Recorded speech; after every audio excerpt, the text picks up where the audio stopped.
Hey everybody, welcome to Kami's backyard. A friend of mine asked me to make a new D&D dice box for him.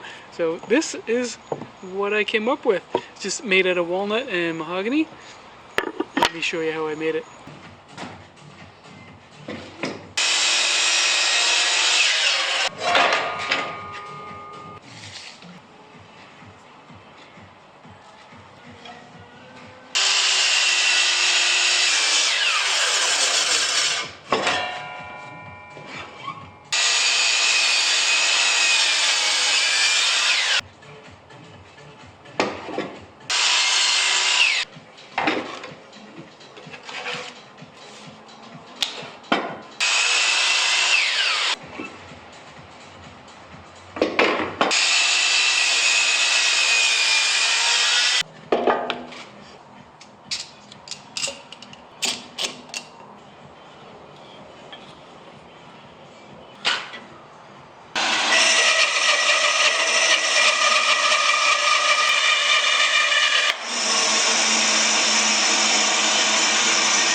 So this is it. Unfortunately, my splines, my mahogany splines, ended up blending in with the rest of this walnut because this is end grain, and end grain ends up looking darker when you put oil on it. The mahogany on the top looks great, however. There's some other issues. But I'm pretty happy with how it came out overall. I originally had mahogany trim on here as well. Unfortunately, there was too much material between the magnets and it wouldn't hold the top on securely. But now, it's very secure. Unfortunately, I didn't think to check the polarity of my magnets, so it only fits on one way. If you try to put it on the other way, it doesn't stay on very well because one of the magnets repels. So it goes on well that way. So this is the first time I've tried something like this. The fit and finish is not as good as I would have liked, but hey, it's my first one. So if you made it this far, thanks a lot for watching. Make sure you hit that like and subscribe button so you can see more fun projects from Camy's Garage.